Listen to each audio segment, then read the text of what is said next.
Hello hi నమస్తే welcome to dot news. ప్రస్తుతం మనతో పాటు విద్రోహి సినిమా తీసిన డైరెక్టర్ గారు, క్యాస్ట్ అండ్ క్రూ అందరూ ఉన్నారు. వాళ్ళు పడిన కష్టాలేంటి, ఆ సినిమా ఎలా ఉండబోతుంది ఒకసారి అడిగి తెలుసుకుందాం. అందరికీ నమస్తే అండి. నమస్తే. ఫస్ట్ ఆఫ్ ఆల్ డైరెక్టర్ గారితో స్టార్ట్ చేద్దాం. ఈ సినిమా అంటే స్టార్ట్ చేసినప్పటి నుంచి డైరెక్టర్ గారు మీరు సినిమా ప్రమోట్ చేయడానికి చాలా కష్టపడుతున్నారని అయితే నేను విన్నాను. ఎందుకు అంత కష్టపడుతున్నారు సినిమాని ప్రమోట్ చేయడానికి? అసలు కష్టపడటం అంటే అంటే ఈ సినిమా చాలా కొంచెం డిలే అయిందని అయితే విన్నాను నేను. డిలే అవ్వలేదే. ఓకే. లేదు, సెన్సార్ అయ్యి 1 month అయింది. ఓకే. పోస్ట్ ప్రొడక్షన్ జరిగింది మధ్యలో. చెప్పండి. అంటే ఎందుకు ఇంతగా ప్రమోట్ చేస్తున్నారు అంటే, ఫస్ట్ ఆఫ్ ఆల్ సినిమా తీయడానికి ఒక కథ ఏదైతే తయారు చేసుకున్నారో ఆ కథను ఆయన బలంగా నమ్మారు. ఆ కథను నమ్మి ఏదైతే సినిమా తీశారో అది జనాల్లోకి డెఫినెట్గా రీచ్ అయ్యేటట్టు ఆయన వంతు ప్రయత్నంగా ప్రమోట్ చేయడానికి ఎంత శ్రద్ధ వెళ్తున్నాం అన్ని కూడా. 10 days బ్యాక్ సాంగ్స్ లాంచ్ చేసాం. ఫస్ట్ ట్రైలర్ చేసాం. చూసినప్పుడు శ్రీకాంత్ గారితో పోస్టర్ లాంచ్, ఫస్ట్ లుక్ అంతే 6 months బ్యాక్. తర్వాత రీసెంట్గా అల్లా నరేష్ గారితో ట్రైలర్. అంటే ఈ కథ ఎక్కడి నుంచి తీసుకున్నారు? అంటే మర్డర్ మిస్టరీ అని అనుకుంటున్నాను నేనైతే ట్రైలర్ చూసి. ఎలా ఉండబోతుంది అంటారు అసలు ఈ సినిమా? ఒక మర్డర్ మిస్టరీ కాదండి, చాలా మిస్టరీలు ఉన్నాయి అందులో. అది పెద్ద హిస్టరీ అంతుంది. అది ఒక మాటతో చెప్పేది కాదు. ఓకే. ఈ మధ్యకాలంలో ఏంటంటే సార్, చిన్న సినిమా అయినా కథ బాగుంటే చాలా వరకు పుషప్ అవుతుంది. లేదంటే సినిమా ఎంత తీసినా ఎంత ప్రమోట్ చేసినా సినిమా ముందుకు వెళ్ళట్లేదు. మరి మీరు ఏ విధంగా ఈ కథను రాసుకున్నారు, ఏ విధంగా ఎంచుకున్నారు? నేను ఒక ఆడియన్ లాగే కథ రాసుకున్నా. ఒక ఆడియన్కి ఏం నచ్చుతుందో ఆడియన్ పాయింట్ ఆఫ్ వ్యూలోనే కథ రాసుకున్నా. ఓకే. నేను ఒక ఆడియన్గానే చూసా, ఒక ఆడియన్స్నే తీసుకెళ్ళి చూపించాను. ఓకే, అందరికీ నచ్చింది. ఇంకా ఆడియన్స్కి నచ్చితే ఇంకా అంతకన్నా ఇంకేం కావాలి?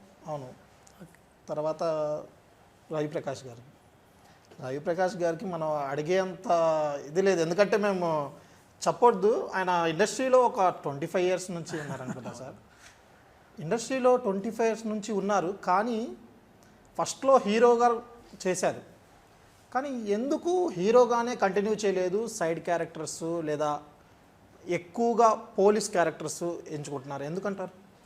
అంటే నేను ఫస్ట్ హీరోగా ఏదైతే ఫస్ట్ సినిమా చేశానో ఆ సినిమా అనుకోకుండా వచ్చిందండి. చేసేసిన తర్వాత ఆ సినిమా అంత సక్సెస్ అవ్వకపోయేటప్పటికి ఒక 1.5 year గ్యాప్ తీసుకుని హౌస్ సర్జెన్సీ, నేను మెడిసిన్ చేసి హౌస్ సర్జెన్సీ ఉంటే ఇక్కడ గాంధీలో హౌస్ సర్జెన్సీ కంప్లీట్ చేసుకుని మళ్ళీ సినిమాలు ట్రై చేయడం మొదలుపెట్టాను అనమాట. సినిమాలు ట్రై చేసినప్పుడు నాకు ఏదైనా సరే హీరో అని చెప్పి కూర్చుంటే మాత్రం ఇండస్ట్రీలో సర్వైవ్ అవ్వడం కానీ సస్టైన్ అవ్వడం కానీ కష్టం అని అనిపించింది. సో ఏదో ఒకటి ముందు క్యారెక్టర్స్ అనేది చేసి అటు చిరంజీవి గారు కానీ, శ్రీకాంత్ గారు కానీ, రవితేజ గారు కానీ, ఇలాగ మనకి ఇంతమంది ఒక బాట చూపించిన వాళ్ళు ఉన్నారు. సో క్యారెక్టర్స్ చేసుకుంటూ వెళ్దాము అనే ఉద్దేశంతో చేయడం జరిగింది అనమాట క్యారెక్టర్స్. సో ఓవరాల్గా ప్రైమరీ అప్పుడు ఆలోచన ఏంటి అంటే ఇండస్ట్రీలో ఏదో రకంగా ఉండాలి అనే ఉద్దేశంతో క్యారెక్టర్స్ చేయడం జరిగింది అనమాట. అంటే మీరు తీసుకున్న క్యారెక్టర్లు కూడా అలాగే ఉంటాయి. ఎక్కడ ఎక్కువ శాతం అయితే సైడ్ క్యారెక్టర్సే తీసుకుంటారు. అయితే ఇండస్ట్రీ గురించి ఏం చెప్పదలుచుకుంటున్నారు మీరు? అంటే ఇండస్ట్రీలో ఎప్పటి నుంచో ఉన్నారు మీరు, కొన్ని ఉడిదడుకులు చూశారు మీరు చాలా. అయితే ఇండస్ట్రీలో కొంతమంది ఏం చెప్తున్నారంటే అవకాశాలు దొరకట్లేదు మాకు, ఇండస్ట్రీలో కొంతమందే ఉంటున్నారు, కొంతమంది వెళ్ళిపోతున్నారు అని చెప్పి అంటున్నారు. దానికి ఏం చెప్తారు అసలు? ఇండస్ట్రీ ఒక పదంలో చెప్పాలి అంటే ఒక వృక్షం అండి. ఆ వృక్షాన్ని కింద నువ్వు నీడ తీసుకోవడం అనేది నీ బాధ్యత. ఇక్కడ ఎవరిని తొక్కేరు, ఎవరిని నిలబెట్టలేరు. నీ శ్రమ, నీ డెఫినెట్లీ అదృష్టం ఎంత వరకు అనేది కూడా ఉంటుంది. ఇప్పుడు నా ఫస్ట్ అవకాశం ఏదైతే ఉందో నేను అసలు ఊహించలేదు. ఒక రెడ్ కార్పెట్ అన్నట్టుగా నాకు ఫస్ట్ అవకాశం హీరో కింద వచ్చిందనమాట. దాని తర్వాత నేను స్ట్రగుల్ అయ్యాను. సో ఈ తొక్కేడాలు, అవకాశాలు రాకపోవడాలు ఇదంతా కాదు. ఆ వృక్షం కింద నువ్వు ఉండాలి అనుకున్నప్పుడు నీ బాధ్యత అది. ఓకే. సో అది దాన్ని నువ్వు యూటిలైజ్ చేసుకుని ఏ రేంజ్కి వెళ్తావు అనేది కూడా నీ మీద ఆధారపడి ఉంటుంది. ఫస్ట్ ఆఫ్ ఆల్ మీరు అనుకున్నారా నేను ఇండస్ట్రీలో ఇన్ని సంవత్సరాలు ఉండగలను? నేను 25 years ఇంకా పైనే అయింది. అయితే మీ ముందు ఎంతోమంది వచ్చారు, ఎంతోమంది పోయారు ఇండస్ట్రీలో. అవును. అయితే మీరు అనుకున్నారా నేను హీరో అవ్వాలని అనుకున్నాను, కానీ ఇలా సైడ్ క్యారెక్టర్స్ ఎందుకు చేసుకుంటాను? ఎప్పుడు అనుకోలేదండి. ఎందుకు అంటే హీరో అనే బాధ్యత అంటే బేసికలీ నేను ఒకసారి చిరంజీవి గారితో ఆచార్య సినిమా షూటింగ్ చేసినప్పుడు కూడా ఈ మాట డిస్కస్ చేసాం అనమాట. సార్ కొంతమంది చాలా సింపుల్గా తీసి పారేస్తారు, మీరు జనరల్గా చూస్తూ ఉంటారు కదా ఎవరో ఒకళ్ళు ఇంటర్వ్యూ, హీరో అంటే ఏముందా ఆ డైరెక్టర్ రాసి ఇచ్చిన డైలాగులు చెప్పడం, ఆ ఫైట్ మాస్టర్లు చేసిన ఫైట్లు చేయడం తప్పితే వాళ్ళు ఎందుకు హీరోలు అంటే వాళ్ళు హీరోలు అంటే వీళ్ళు సైనికులు లేకపోతే ఇది అది. హీరో అంటే ఏంటంటే నా ఉద్దేశంలో ఆ పేరు చెప్పుకొని కొన్ని వందల కుటుంబాలు అంటే వాళ్ళకి జీవనోపాధి కలుగుతున్నప్పుడు వాడు హీరో అండి. ఒక చిరంజీవి గారు లాంటి హీరో సినిమా చేస్తే మినిమం 400 కుటుంబాలు షూటింగ్ చేయడానికి అందులో పార్టిసిపేట్ చేస్తారు. సో అలాంటప్పుడు ఒక పర్సన్ జాగ్రత్తగా చేసే ప్రతి సినిమా వల్ల 400 కుటుంబాలు జీవనోపాధి జరుగుతుంది. సో ఎందుకు హీరో కాదు? సో అలాగా అంటే ఎంతో రెస్పాన్సిబిలిటీ తీసుకుంటే you are a hero. So ఆ రకంగా నేను హీరో ఎందుకు లేను అనేది మీరు ఇందాక అడిగిన సమాధానం ఏంటంటే ఆ అవకాశం నాకు రాలా. చేయగలిగితే అంత అంటే డైరెక్టర్స్ ఉండాలి, ఆ రిస్క్ తీసుకోగలగాలి. సో నేనేంటంటే ఓకే ముందు సపోర్టింగ్ క్యారెక్టర్స్ చేద్దాము, చేసుకుంటూ వెళ్దాం అన్నట్టుగా చేసుకుంటూ వచ్చాను అనమాట. ఓకే శివకుమార్ గారు, మీరు ఎప్పటి నుంచో ఉన్నారు అంటే అన్ని ఇయర్స్ కాదు, మంచి మంచి సినిమాలు తీశారు నాని గారితో కానీ లేదా నాగ చైతన్య గారితో కానీ. అయితే మీకు నచ్చిన క్యారెక్టర్ ఇంకా మీకు దొరక్క హీరోగా చేయలేదు, కానీ రీసెంట్గా నరుడు బ్రతుకు నటన ఆ సినిమా తీశారు, దాంతో హీరోగా సక్సెస్ఫుల్ అయిపోయారు. ఈ సినిమాని ఎందుకు ఎంచుకున్నారంటే ఏం చెప్తారు అసలు? అంటే ఈ టైప్ ఆఫ్ జానర్ సినిమా చేయలేదండి. ఓకే. ఇప్పుడు నేను ఒక యాక్టింగ్ బేస్డ్ ఫిల్మ్ చేశాను, ఒక థ్రిల్లర్ చేశాను, థ్రిల్లర్ అయినా ఒక కామెడీ ఫిల్మ్ చేశాను, ఒక లవ్ స్టోరీ చేశాను.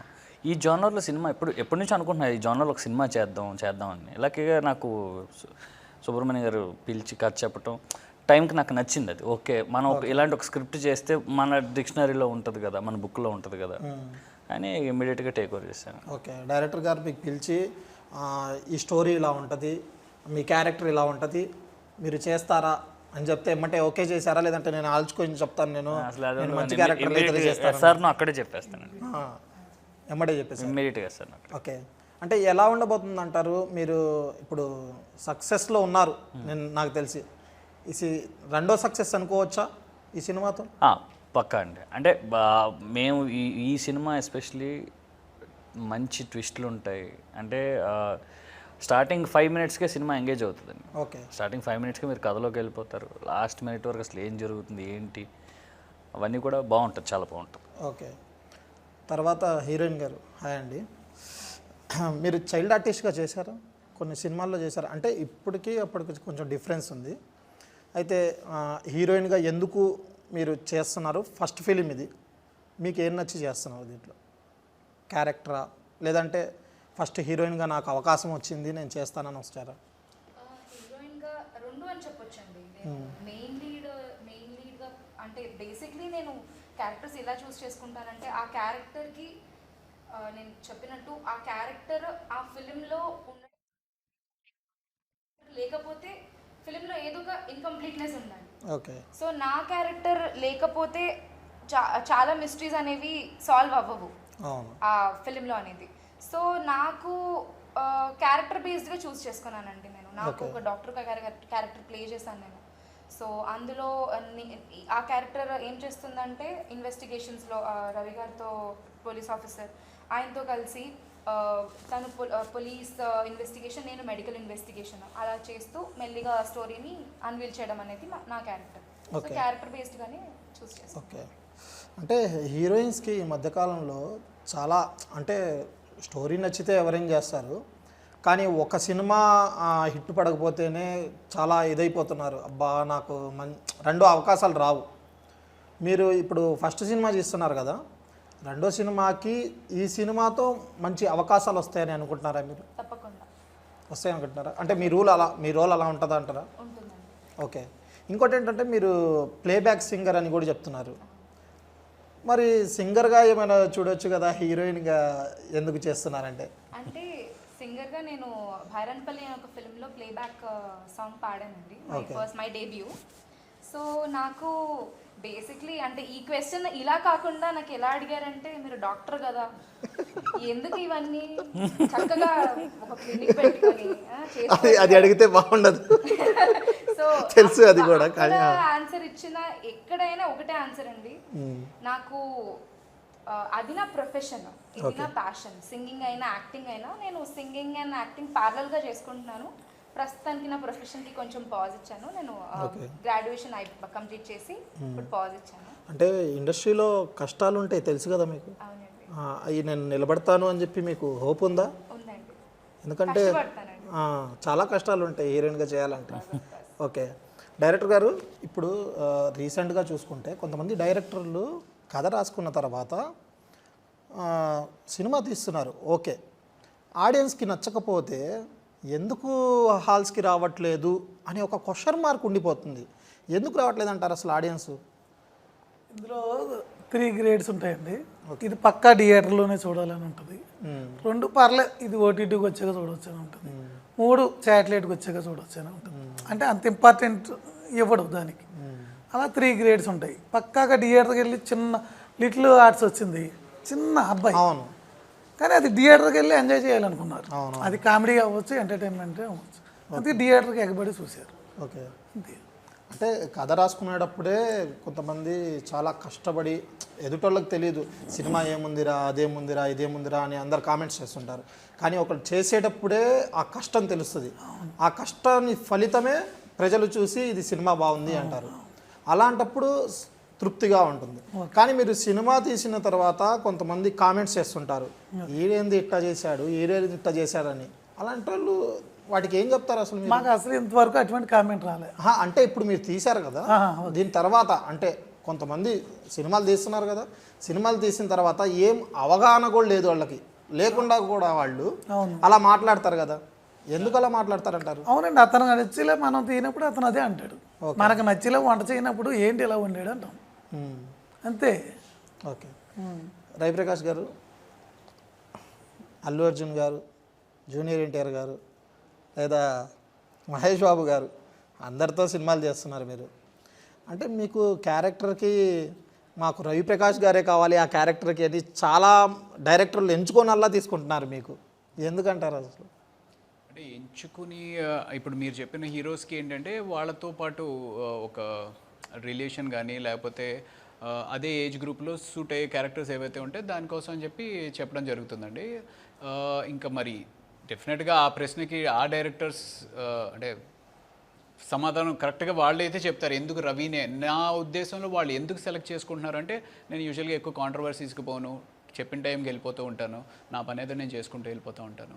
సో అందుకని ఓకే ఎలాగో ప్లస్ కొంత రిలేషన్ అనేది ఏర్పడిపోతూ ఉంటుంది కాబట్టి డెఫినెట్గా మన ఇండస్ట్రీలో ఉన్న అదృష్టం ఏంటి అంటే ఏ డైరెక్టర్ అన్నా సరే కొంత ట్రావెల్ అనేది ఉంటే ఆ యాక్టర్స్ని రిపీట్ చేస్తారు. ఓకే, అరే నా పాత సినిమాలో ఎలాగో తినున్నాడు ఇక్కడ దీన్ని వద్దు అని అనుకోకపోవడం, ఆ కల్చర్ ఏదైతే మన ఇండస్ట్రీలో ఉందో అది నిజంగానే మా అలాంటి యాక్టర్స్కి చాలా అదృష్టం అండి. ఓకే. సో అలాగా కొంతమంది డైరెక్టర్స్ నన్ను ఎన్కరేజ్ చేసే డైరెక్టర్స్ దొరకడం నిజంగా అదృష్టం. రీసెంట్గా మీరు మంచి హిట్లు కొడుతున్నారు వెబ్ సిరీస్లో, కోబలి కానీ తర్వాత మాయాసభలో కూడా మీ క్యారెక్టర్ చాలా బాగుంది. దేవకట్ట గారు నేను ఎప్పుడూ ప్రస్థానం చేశాను అనమాట దేవకట్ట గారితో. సో అది చిన్న క్యారెక్టర్ అయినప్పటికీ చాలా ఇంపాక్ట్ ఉండే క్యారెక్టర్ అందులో ప్రస్థానంలో. సో ఇప్పుడు మళ్ళీ మాయసభ చేయడం అనేది అలా ఆ డైరెక్టర్స్ రిపీట్ చేయడమే ఒక అదృష్టం అనమాట. ఓకే.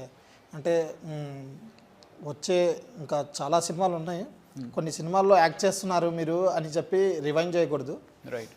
వచ్చే సినిమాలు ఇప్పుడు ఓజీ కానీ లేదా ఇంకా తర్వాత జూనియర్ ఎన్టీఆర్ సినిమాలు కూడా వస్తున్నాయి. ఏదైనా సినిమాలో చేస్తున్నారా ఇప్పుడు పెద్ద హీరోస్ తోటి అంటే ఒకటి జటాధర అని చెప్పి సుధీర్ బాబు జీ స్టూడియోస్ వాళ్ళు చేస్తున్నారండి. అది మోస్ట్లీ నవంబర్లో రిలీజ్ అవుతుంది. అదొకటి చేశాను అనమాట. పెద్ద హీరోస్ తోటి ఇప్పుడు అంతా పాన్ ఇండియా అయిపోయింది కదా, సో ఆ రకంగా నేను పక్కన సపోర్టింగ్ క్యారెక్టర్స్ కూడా నేను ఇండియాకి అందరికీ అన్నట్టుగా కొంత నార్త్ నుంచి తీసుకురావడం అలా జరుగుతుంది. ప్రస్తుతానికి పెద్ద సినిమా అయితే అదొకటి చేస్తున్నాను. ఓకే. ఫైనల్గా డైరెక్టర్ గారు ప్రేక్షకులకి ఏం చెప్పదలుచుకుంటున్నారు మీరు మీ సినిమా తరపు నుంచి? మా సినిమా ప్రమోషన్కి వచ్చేసి ఏం లేదండి, వాళ్ళు 100% సాటిస్ఫై అవుతారు. పక్కా థియేటర్లో చూసే మూవీయే తీసాం మేము. ఓకే. వాళ్ళు కూడా తప్పకుండా థియేటర్కి వచ్చి చూడాలి. అంటే మీ సినిమా థియేటర్కి వచ్చి చూడాలి అంటే అంటే ఆ ఎలిమెంట్స్ ఉన్నాయి, ఓకే. అందుకనే అంటుంటా. ఆ థియేటర్లో చూస్తేనే ఆ ఫీలింగ్ ఫీల్ అవుతారు. ఎందుకంటే ఎక్కువ నైట్ ఎఫెక్ట్స్ ఉంటాయి, ఆర్ఆర్ ఆ ఇంపాక్ట్ ఉండాలంటే థియేటర్లోనే చూడాలి. ఎప్పుడు రిలీజ్ ఎప్పుడు? రిలీజ్ అక్టోబర్కి వెళ్తున్నామండి. అక్టోబర్లోనా? October next month. ఓకే, చూసారు కదా, ఇప్పుడు డైరెక్టర్ గారితో మాట్లాడాము మనము, ఇక్కడ ఉన్న క్యాస్ట్ అండ్ క్రూతో మాట్లాడాము. సినిమా అయితే చాలా బాగుంటుంది, అందరూ థియేటర్స్కి వచ్చి చూడండి. మీరు ఓటీటీకి అయితే ఎవరు సపోర్ట్ చేయకండి. మా సినిమా మీరు పెట్టిన డబ్బులకైతే ఆ డబ్బును పట్టు సినిమా కూడా బాగుంటుంది అని చెప్పి అంటున్నారు డైరెక్టర్ గారు. నేను ఖచ్చితంగా హిట్ కొడతానంటున్నారు. చూద్దాం మరి, అక్టోబర్లో రాబోతుంది సినిమా విద్రోహి. Wait and see. అందరూ థియేటర్స్కి వెళ్ళి సినిమా చూడండి.